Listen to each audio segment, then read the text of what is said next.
إن الحمد لله والصلاة والسلام على رسول الله وعلى آله وأصحابه أجمعين. أما بعد.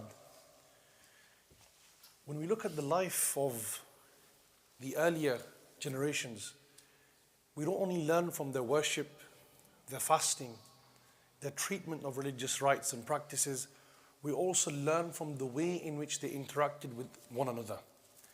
And we find today that there are so many disagreements between Muslims, so much disunity, so many ill thoughts, so much malice, that it begs the question, is this how a Muslim should be behaving? Irrespective of how the other person behaves, if each and every one of us focused on how we should be treating other individuals, then we'd be able to bring about some change. And there's one narration that we're going to be exploring today by Abu Qillada. And Abu Qillada, rahimahullah, was a judicial judge from the earlier generations. And there's a very interesting statement where he said, if something reached me with respect to a Muslim brother, I would try to find an excuse for him to the best of my ability. And if I got to a stage where I could not find any excuse for the thing that he's allegedly done, I would say to myself that maybe he has an excuse that I have no knowledge of. A very profound quote. What are the lessons that we can unpack from this? Number one is thinking good of Muslims. The Prophet ﷺ, in many reports, he directed us towards thinking good of people who subscribe to the Islamic faith. And in one hadith, he said, من استقبل قبلتنا وصلى صلاتنا وأكل من ذبيحتنا فهو في ذمة الله ورسوله. The one who faces the point of direction that we all face, he is from us.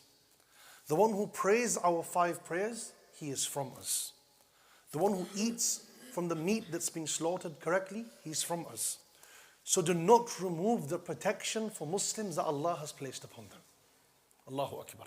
For he is in the protection of Allah and His Messenger. In another report, the Prophet ﷺ, he said, no Muslim should be harmed verbally or physically.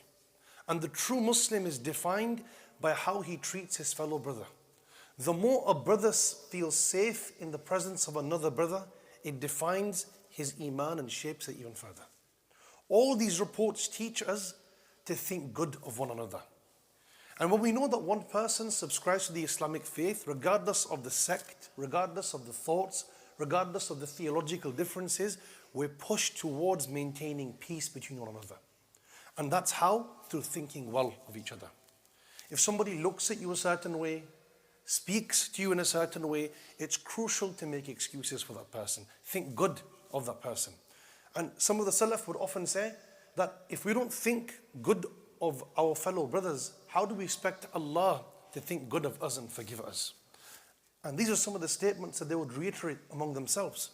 And Apostle ﷺ said, "Irhamu man fil ardi yarhamkum man fis sama." That show mercy to those upon the earth, and the one above will show mercy to you. The second lesson, number one is thinking good. The second lesson is making excuses. It's profound because there's a hadith of the Prophet ﷺ said that I would make 70 excuses for my brother. And Imam al-Shafi'i, he commented on this hadith and he said, but I say make 100 excuses. You know, when a brother makes a certain mistake, it could be he said something wrong, it could be he behaved in a certain way. The default position we should have is to make an excuse for him. Perhaps he has something going on at home. Perhaps he's going through a divorce. Perhaps he has debts that have completely consumed him. Perhaps there's a problem I'm not aware of. And this is what the Prophet ﷺ taught us to embody completely in order to maintain the law and order among Muslims within mosques, within their homes. And some of the scholars mention that these Islamic etiquettes are even more applicable within the household. That if this is how we should act in the mosque, in the marketplace, in institutions, then how should we be acting within our own household? Towards our wives, our children, our parents, our relatives. These good thoughts and these excuses should be made for them even more. And the last and most important lesson is humility. We don't know everything. And sometimes we have a tendency to act like we know everything. I know why he's saying this. I know he's got nothing going on. I know he's just an arrogant person. The bitter reality is we don't know. Because we are beings who are limited in their knowledge and their capacity. Our cognitive faculties are designed and restricted. They're designed to be restricted. Allah has complete knowledge and we have limited knowledge.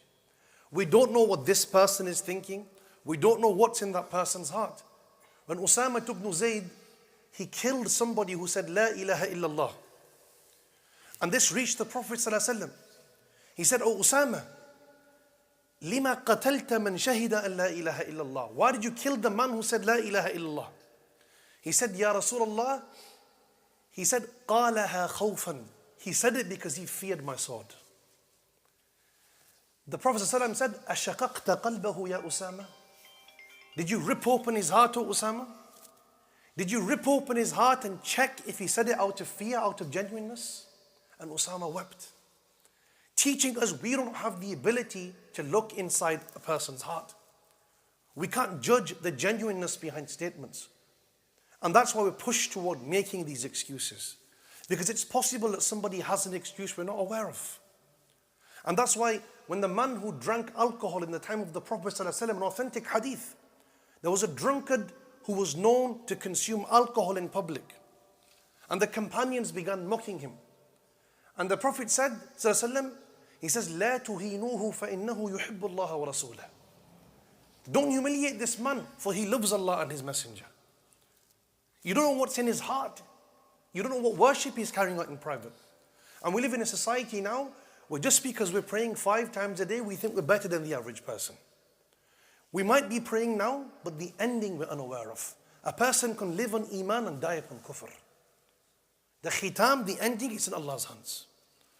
So it's a very, very thought-provoking quote by one of the earlier pious predecessors, teaching us the importance of cultivating peace and harmony among Muslims.